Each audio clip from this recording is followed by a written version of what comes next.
Melanjutkan kisah keris Yai Seton Kober untuk sobat semua. Selamat menikmati. Salam daya.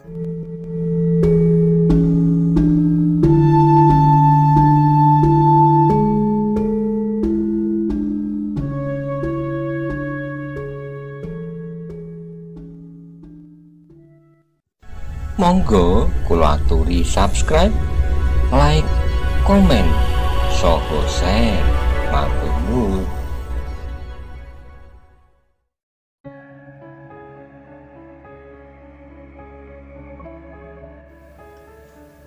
Perempuan tua itu menyerahkan beberapa jodang makanan.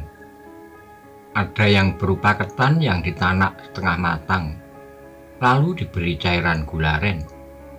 Kemudian ketan yang berwarna coklat itu diberi sedikit santan, yaitu buah kelapa yang ditumbuk di lumbang batu sampai hancur. Buah kelapa yang telah hancur itu dicampur dengan sedikit air dan ditanak lagi sampai matang. Setelah matang, kemudian ketan itu dipadatkan di sebuah tampah yang sudah diberi alas daun pisang.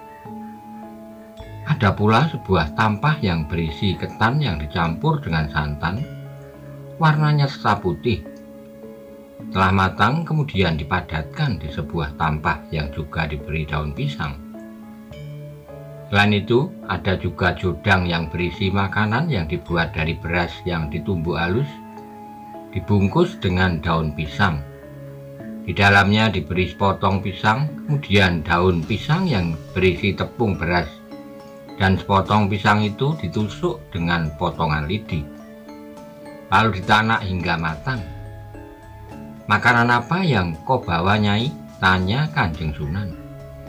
Wajik ketan, jadah, dan nogosari, Kanjeng Sunan, kata salah seorang perempuan tua itu. Ya, kau bawa semua makanan itu ke pendopo. Nanti para santri yang akan mengaturnya, kata Kanjeng Sunan. Keempat perempuan itu kemudian menuju pendopo. Jodang berisi makanan pun oleh para santri dibawa ke pendopo untuk diatur dan diletakkan di atas tandu. 5 buah tandu sudah siap, 4 diantaranya berupa gunungan padi, polowijo dan sayur serta buah-buahan. Buah tandu berisi jodang makanan jadah, wajik ketan dan nogosari, sedangkan satu tandu lainnya terlihat masih kosong. Penanggulan yang sedang di pendopo bergegas menuju ke ruang belakang ketika seorang santri memberitahukan kalau ia dipanggil oleh Adipati Hadiwijoyo. Tak lama kemudian Penanggulan pun telah keluar menuju ke pendopo bersama Adipati Hadiwijoyo. Adipati Hadiwijoyo terlihat memakai busana keprajuritan, di pinggang belakangnya terselip keris sifat kandel Kadipaten Pajang, Kyai Nogo Siluman. Dan di tangan sang adipati terlihat bahwa 2 buah kotak yang akan diberikan kepada Kanjeng Sultan sebagai benda pitukon untuk putrinya Sekar Kedaton. Sedangkan Penanggulan membawa sebuah bungkusan yang berisi keris Kyai Megantoro, sabuk Jalu Sengoro, dan beberapa pakaian Adipati Hadiwijoyo. Penanggulan, kau bawa dan jaga bungkusan itu, jangan sampai hilang, kata Hadiwijoyo. Baik Kanjeng Adipati, jawab Penanggulan. Setelah sampai di pendopo, Adipati Hadiwijoyo menyerahkan kedua peti kayu berukir untuk dihias dan diletakkan di atas tandu. Beberapa orang santri menghias tandu tempat kotak itu dengan beberapa hiasan dari janur, daun kelapa yang masih muda. Kakang Pemanahan dan Kakang Penjawi, panggil sang adipati. Pemanahan dan Penjawi mendekat ke Adipati Hadiwijoyo. Kakang berdua mengawasi kotak yang berada di atas tandu itu, jangan sampai hilang, kata Hadiwijoyo. Baik Kanjeng Adipati, kata Pemanahan dan Penjawi hampir bersamaan. Sementara itu di depan pintu gerbang pesantren telah datang 2 orang prajurit Wiromanggolo yang akan mengawal rombongan Pajang itu ke keraton. Kedua prajurit itu segera menghadap ke Kanjeng Sunan di ruang dalam. melapor siap untuk berangkat bersama rombongan ke Keraton Demak. Beberapa saat kemudian kedua prajurit itu pun keluar dari ruang dalam, lalu berkumpul di pendopo bersama dengan yang lainnya. Matahari terus merambat naik. Sekarang Hadiwijoyo betul-betul gelisah. Uwonya Kebu Kanigoro belum datang juga. Padahal sebentar lagi rombongan akan berangkat. Tak lama kemudian dari ruang dalam muncul Kanjeng Sunan Kalijogo, lalu ia pun berkata kepada kedua orang prajurit Wiromanggolo, "Kita berangkat sekarang." "Baik Kanjeng Sunan," kata prajurit Wiromanggolo. Lalu prajurit itu pun mulai mengatur tandu-tandu yang ada di pendopo.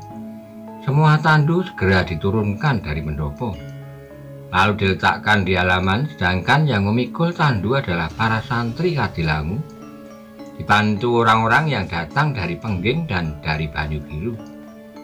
"Kita berangkat sekarang," kata Kanjeng Sunan kepada Hadiwijoyo. Mendengar kata-kata Kanjeng Sunan Kalijogo, Hadiwijoyo pun semakin gelisah dan ia pun terpaksa menjawab, "Ya Kanjeng Sunan."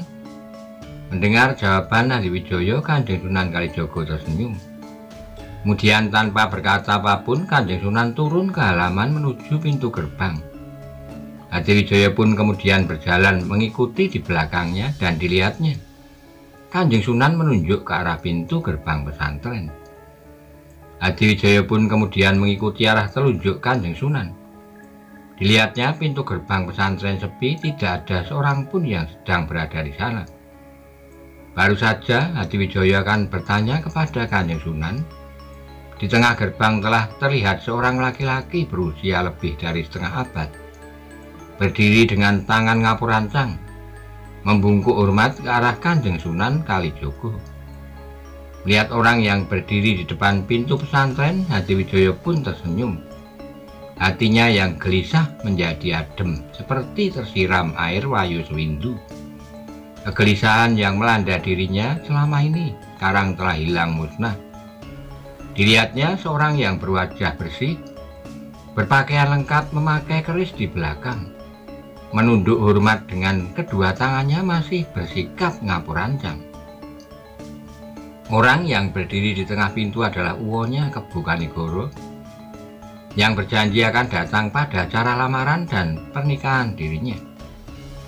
Dengan kedatangannya di Kadilangu, Kebu Kanigoro terlihat telah mau mengalah, mengabaikan semua kepentingan dirinya serta menganggap semua persoalan masa lalu adalah persoalan yang telah selesai.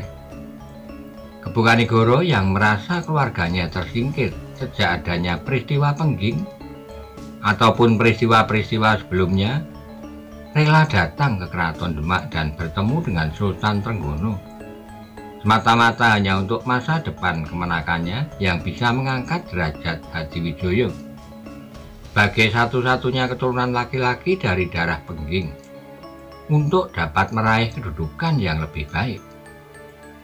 Kebu Kanigoro rela muncul kembali dan bergaul lagi dengan orang-orang di sekitarnya setelah lebih dari 3 windu menarik diri dari pergaulan rakyat Demak. Hidup berpindah-pindah tanpa ada seorang pun yang mengetahui tempat tinggalnya. Hadiwijoyo tersenyum. Ia baru pertama kali melihat uwonya berpakaian rapi, memakai keris di pinggang belakang, pakaiannya yang pantas dipakai di dalam acara melamar Putri Sekar Kedaton Kesultanan Demak untuk dirinya. Kebu Kanigoro melihat Kanjeng Sunan menghampirinya, maka ia pun segera menyongsong maju ke depan. Lalu kedua orang itu pun telah bersalaman. "Bagaimana kabar anak Mas Kebu Kanigoro selama ini?" kata Kanjeng Sunan Kalijogo. "Atas restu Kanjeng Sunan, saya dalam keadaan selamat," kata Kebu Kanigoro. Hadiwijoyo yang berada di belakang Sunan Kalijogo maju ke depan. Kemudian ia pun menyalaminya serta mencium tangan uwonya. "Siwo membuat hatiku gelisah," kata Hadiwijoyo. Dan uwonya hanya tersenyum mendengar kata kemenakannya. Adipati Hadiwijoyo pun juga tersenyum. Dia merasa memang kemunculan uwonya bukan suatu kebetulan.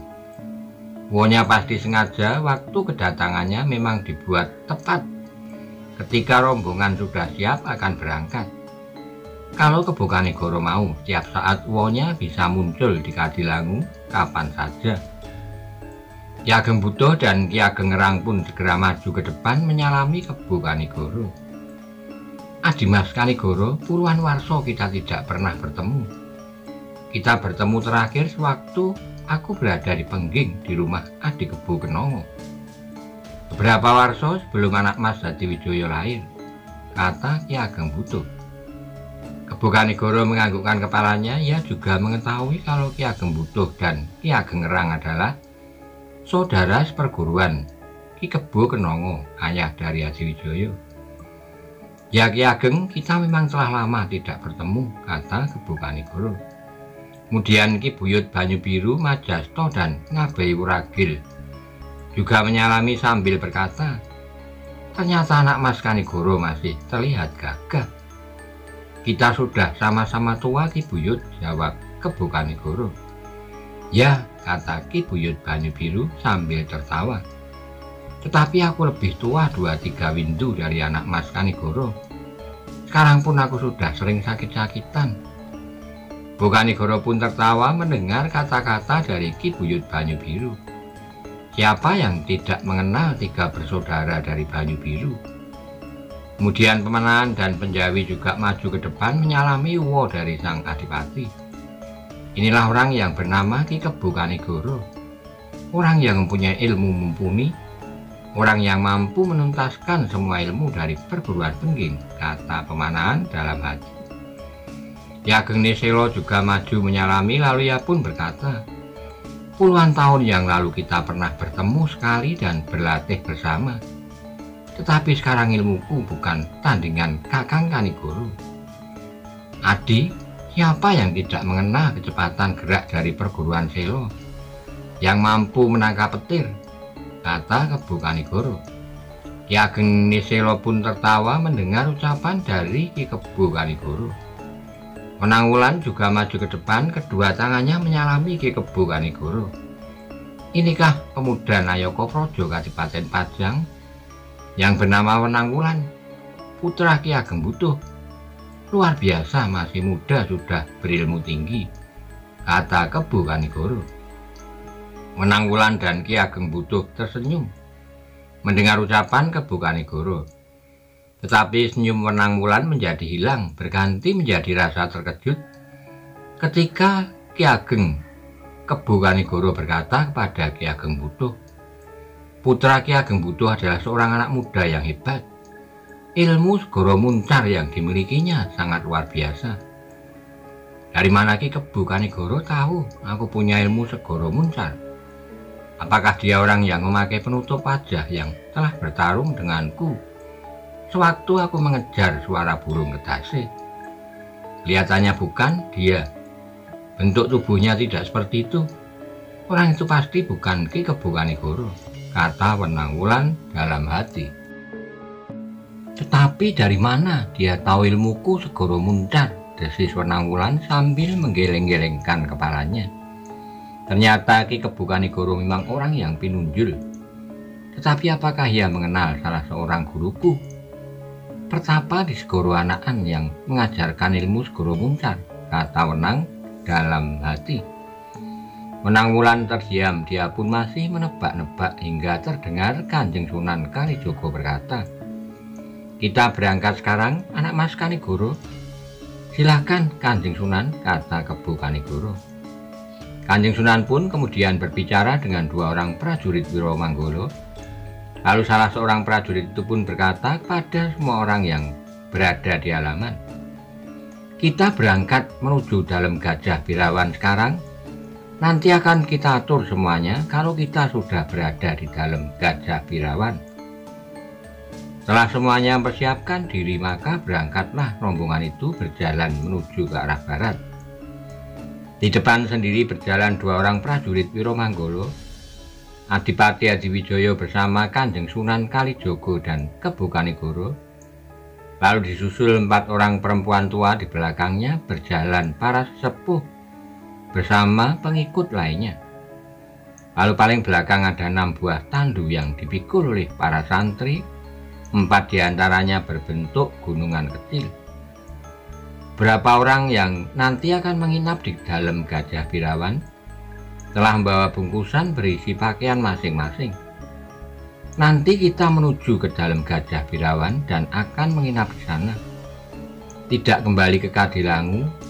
Semua rombongan kita sudah membawa bungkusan pakaiannya, kata Diwijoyo pada Pemanahan. Sudah, Kanjeng Adipati, jawab Pemanahan. Kaki-kaki rombongan itu pun melangkah terus menuju ke barat. Tak lama kemudian mereka pun sampai di pinggir Sungai Tuntang. Di pinggir sungai telah tertambat sebuah rakit dengan 2 batang galah bambu sebagai pendorongnya yang tergeletak di atas rakit. Beberapa orang santri dibantu oleh prajurit Pajang, Prayogo dan Prayudo segera turun ke tepian. Mereka pun mendorong rakit sedikit ke tengah sehingga rakitnya masuk ke dalam air dan mengapung di sungai. Kemudian Sunan Kalijogo, Hadiwijoyo Kebu Kanigoro bersama beberapa orang naik ke atas rakit. Lalu 2 orang santri mendorong rakit itu dengan menggunakan galah ke arah barat. Berapa saat kemudian setelah rakit itu merapat ke tepi sebelah barat, maka Kanjeng Sunan bersama yang lainnya segera naik ke atas tanah. Rakit pun kembali ke timur untuk menyeberangkan yang lainnya. Demikianlah berapa kali rakit itu menyeberangkan rombongan hingga semua orang termasuk 6 buah tandu yang dipikul oleh beberapa santri Kadilangu. Semuanya telah dapat diseberangkan ke tepi barat Sungai Tuntang. Setelah semua orang berada di tepi sungai sebelah barat, maka perjalanan dilanjutkan lagi. Rombongan pun bergerak, tidak terlalu cepat, tetapi karena jarak ke dalam Gajah Birawan tidak terlalu jauh, maka tak beberapa lama rombongan pun sudah sampai di depan dalam Gajah Birawan.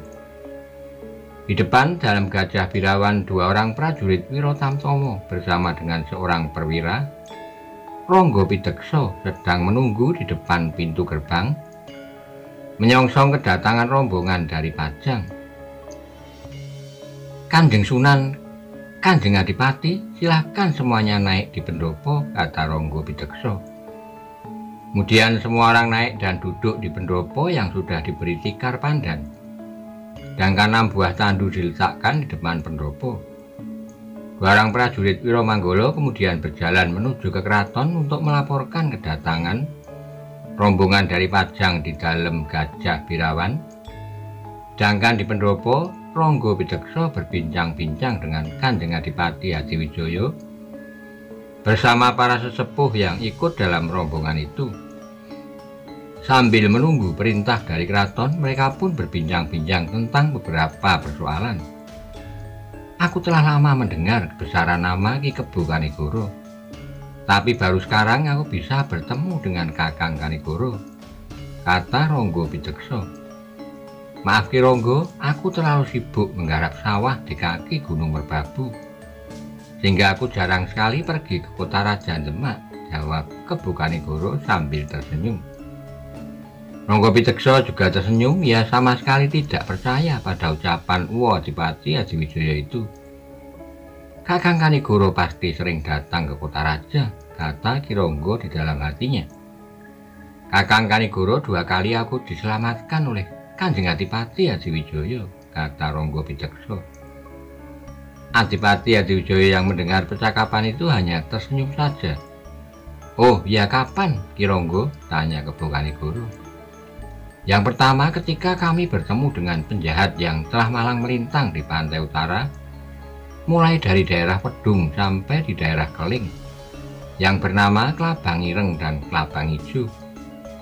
Aku dan seorang prajurit Wirotamtomo yang bernama Tumpak sudah tidak mampu melawan Klabang Ireng, tetapi akhirnya penjahat itu dibunuh oleh Kanjeng Adipati dengan luka bakar di dadanya, kata Ronggo Pidekso.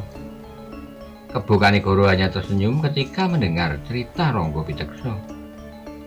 Yang kedua, ketika ada seekor kebo danu mengamuk di perkemahan Kanjeng Sultan di hutan Prawoto, kata Ronggo Pidekso. Kerbau mengamuk di perkemahan? Aneh, kata Kebu Kanigoro. Mendengar perkataan Ki Ronggo Pidekso, sekarang Ki Buyut Banyu Biru yang terlihat sedang tersenyum.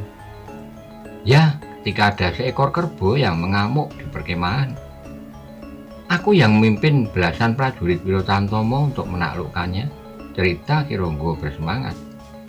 Tidak ada senjata yang mampu melukai tubuh kerbau itu. Kulitnya terlalu liat, hanya sekejap 6 orang prajurit Wirotamtomo telah terluka. Dan kekalahanku hanya tinggal menunggu waktu saja, kata Ki Ronggo. Tapi tiba-tiba aku tidak tahu datangnya dari mana. Di depan kerbau gila itu telah berdiri Adipati Hadiwijoyo. Dan dengan sekali pukul, kerbau itu jatuh dan mati. Kepala kerbau itu terbakar dengan gambar bekas telapak tangan, kata Ronggo Pidekso. Bokanegoro mendengarkan cerita Ki Ronggo Pidekso sambil menganggukkan kepalanya.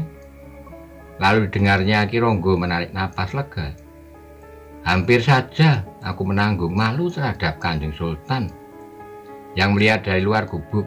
Aku seorang Ronggo ternyata tidak mampu menyelesaikan sebuah persoalan yang mudah, hanya membunuh seekor kerbau yang mengamuk, kata Ronggo Pidekso. Pembicaraan mereka terhenti ketika 2 orang prajurit Wiromanggolo telah memasuki halaman dalam Gajah Birawan. Itu prajurit Wiromanggolo, utusan dari keraton sudah tiba, kata Ronggo Pidekso. Lalu ia pun turun dari pendopo menemui kedua orang prajurit itu. Setelah berbicara sebentar, Ki Ronggo lalu berkata kepada Adipati Hadiwijoyo, Kanjeng Sunan dan Kebokanegoro, Kanjeng Sultan Trenggono sudah siap, mari kita berangkat sekarang. Baik Ki Ronggo, kata Kanjeng Sunan. Saat kemudian Ronggo Pidekso telah mengatur rombongan yang akan berangkat. Yang berjalan di depan Ronggo Pidekso bersama Kanjeng Sunan Kalijogo, Kebokanegoro dan Adipati Hadiwijoyo. Setelah itu berjalan 4 orang perempuan tua di belakangnya, berjalan para sepuh bersama para pengikut lainnya. Dari Pajang, Pengging, Tingkir, dan Banyu Biru. Lalu paling belakang ada sebuah tandu yang memuat 2 buah kotak berisi barang-barang pitukon. Buah tandu berisi jodang makanan, lalu 4 buah gunungan hasil bumi, padi, polowijo, sayur mayur, dan buah-buahan. Di sepanjang jalan yang dilewatinya terlihat ratusan rakyat Demak di Kota Raja. Melihat lewatnya rombongan yang membawa gunungan dari Kadipaten Pajang. Mereka bergerombol di sebelah kanan dan kiri jalan, mulai dari dalam Gajah Birawan sampai di alun-alun menuju Keraton Demak. Rombongan berjalan terus. Lama kemudian, rombongan pun telah melewati alun-alun dan tiba di depan pintu gerbang keraton. Dan ketika rombongan berjalan melewati pintu gerbang keraton, prajurit yang menjaga pintu gerbang pun memberi hormat pada Ronggo Pidekso. Di dalam halaman keraton sudah banyak orang-orang yang menyambut tamu rombongan dari Pajang. Rombongan berjalan terus menuju Sasana Sewaka, dan di sana telah bersiap Patih Wonosalam didampingi oleh Tumenggung Suropati dari Kesatuan Wiromanggolo, Tumenggung Suronoto dari Kesatuan Wirotamtomo, Tumenggung Siung Laut dari Kesatuan Jolopati, Tumenggung Ronopati dari Kesatuan Wiroradjo, Tumenggung Palang Nagoro dari Kesatuan Wiroyudo, dan Tumenggung Joyo Santiko dari Kesatuan Patang Puluhan. Ditambah dengan beberapa orang perwira yang berpangkat Panji dan Ronggo. Di sebelahnya terlihat putra Kanjeng Sultan Pangeran Aryo atau Bagus Mukmin yang sekarang telah berganti nama menjadi Sunan Prawoto bersama istrinya Ratu Prawoto yang menggandeng putra bungsu Kanjeng Sultan yang masih anak-anak Pangeran Timur. Di belakangnya ada seorang emban yang menggendong seorang anak laki-laki yang berusia 1 warsa, satu-satunya putra Sunan Prawoto yang bernama Raden Aryo Pangiri.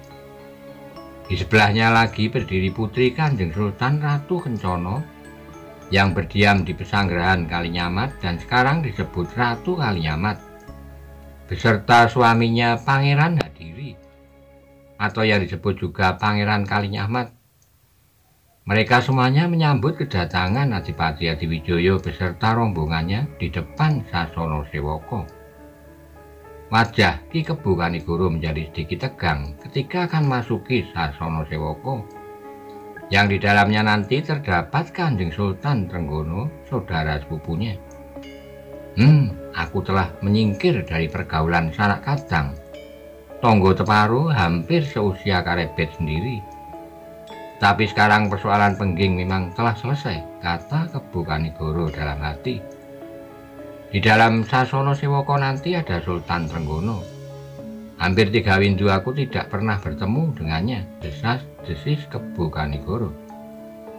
Setelah Adipati Adiwijoyo dan rombongan telah tiba di Sasana Sewaka, kemudian mereka semuanya dipersilahkan masuk ke Sasana Sewaka. Di depan telah dipersiapkan beberapa kursi dan beberapa dingklik yang masih kosong. Patih Wonosalam kemudian mempersilahkan Kanjeng Sunan Kalijaga untuk duduk di salah satu kursi yang ada di sana. Lalu Adipati Adiwijoyo bersama Kebo Kanigoro dipersilahkan duduk di dingklik. Setelah itu beberapa tumenggung dan keluarga keraton pun duduk di beberapa dingklik yang berada di depan, berhadapan dengan tempat duduk Adipati Adiwijoyo serta Ki Kebo Kanigoro. Di paling belakang duduk bersimpuh seorang emban bersama cucu Kanjeng Sultan Trenggono. Semua rombongan para sepuh beserta Nayaka Praja Pajang dipersilahkan masuk ke Sasana Sewaka, dan mereka pun duduk bersila di lantai kecuali Pemanahan dan Penjawi yang masih berada di luar, menjaga 2 buah kotak berisi beberapa barang pitukon untuk Sekar Kedaton. 6 buah tandu semuanya telah diletakkan di halaman Sasana Sewaka, dan semua orang yang memikul tandu terlihat berdiri menjaga di sebelahnya. Setelah semuanya bersiap, Tumenggung Suropati berkata bahwa Kanjeng Sultan akan segera masuki Sasana Sewaka. Tak lama kemudian dari ruang dalam keraton keluarlah sebuah rombongan kecil. Yang berjalan paling depan adalah 2 orang tumenggung, yang di sebelah kanan seorang tumenggung dari Kesatuan Wirotamtomo yang bertubuh tinggi besar, Tumenggung Gajah Birowo. Sedangkan yang berjalan di sebelah kiri adalah seorang tumenggung dari Kesatuan Wirobrojo, Tumenggung Gagak Anabrang. Kedua orang tumenggung itu berjalan mengapit Kanjeng Sultan Trenggono sebelah menyebelah, dan saat itu Kanjeng Sultan terlihat memakai busana kesatrian. Sedangkan di belakangnya berjalan seorang abdi dalem yang membawa sebuah songsong Sultanan Demak yang berwarna kuning, memayungi Kanjeng Sultan yang sedang berjalan. Setelah itu di belakang Kanjeng Sultan berjalan Kanjeng Prameswari, dan yang paling belakang adalah 2 orang prajurit Wirotamtomo. Saat kemudian Kanjeng Sultan beserta Kanjeng Prameswari telah memasuki Sasana Sewaka, Tumenggung Gajah Birowo yang berjalan bersama Tumenggung Gagak Anabrang berjalan perlahan menuju kursi yang berada di depan, kursi singgasana, sebuah dampar bento khusus untuk Kanjeng Sultan Trenggono. Semua yang hadir di Sasana Sewaka terlihat menyembah ketika Kanjeng Sultan Trenggono sedang lewat di depannya. Ketika Tumenggung Gajah Birowo dan Tumenggung Gagak Anabrang telah sampai di depan, maka kedua tumenggung itu pun mempersilahkan Kanjeng Sultan Trenggono untuk duduk di dampar bento yang terletak di depan. Kanjeng Sultan pun segera duduk di kursi singgasana raja, berhadapan dengan para tamu dari Pajang. Lalu agak di belakang kursi kerajaan ditancapkan pada sebuah jagrak, buah payung kesultanan, sebuah songsong keprabon yang dibawa oleh seorang abdi dalem yang berjalan di belakang Kanjeng Sultan. Setelah menancapkan songsong kerajaan, maka abdi dalem itu pun kemudian duduk bersila di belakang Kanjeng Sultan. Kanjeng Prameswari pun kemudian juga duduk di kursi agak di belakang, di sebelah kiri Kanjeng Sultan Trenggono. Tumenggung Gajah Birowo dan Tumenggung Gagak Anabrang kemudian duduk di dingklik sebelah kanan dan kiri, mengapit Kanjeng Sultan yang duduk di dampar keprabon.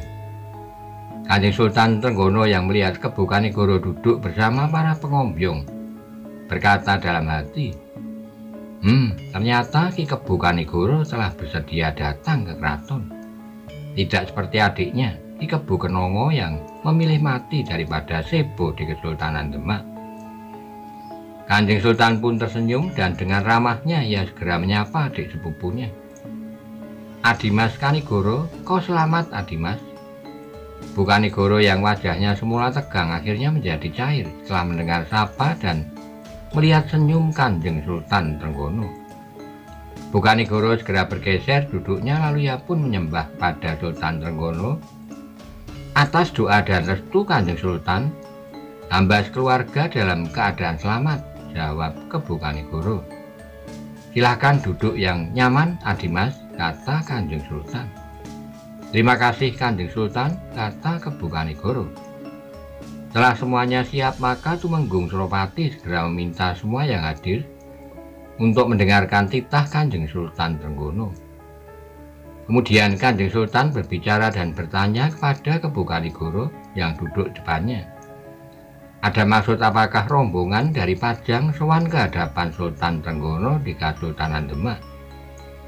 Dengan hati-hati Bu Kanigoro menyembah lalu ia pun menjawab, Kanjeng Sultan yang kami suyuti dan kami turuti segala titahnya. Hamba bernama Bu Kanigoro dari Pengging datang menghadap Kanjeng Sultan karena ditangisi oleh keponakan hamba Adipati Pajang Hadiwijoyo yang menginginkan Mas Ayu Sekar Kedaton Gusti Putri Mas Sempoko untuk dijadikan sebagai seorang istri.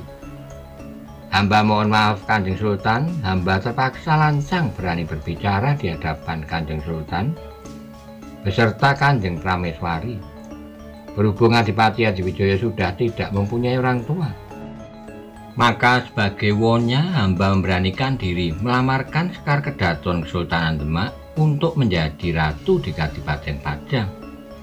Mengenai ubur rampe sangsangan yang tidak seberapa telah hamba persiapkan, hanya itu yang hamba punya, sekedar pitukon untuk Nimas Ayu Sekar Kedaton, kata Bu Kanigoro. Jika Kanjeng Sultan menganggukkan kepalanya, maka pemanahan dan penjawi segera bersiap, dan mereka mengambil kedua kotak kayu berukir. Kemudian dibawanya dengan laku dodok berjalan sambil berjongkok, lalu keduanya bergerak menuju tempat dampar keprabon Kanjeng Sultan Trenggono. Dengan tetap berjongkok dan menundukkan kepalanya, pemanahan dan penjawi mengangkat kotak kayu ke depan.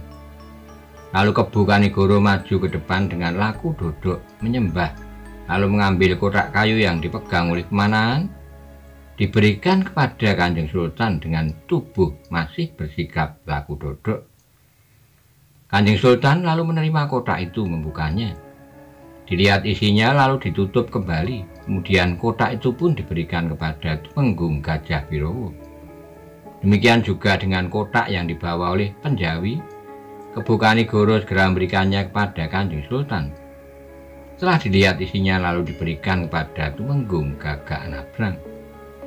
Setelah memberikan kedua kotak kayu berukir, Bu Kanigoro kembali mundur dan duduk di tempatnya semula.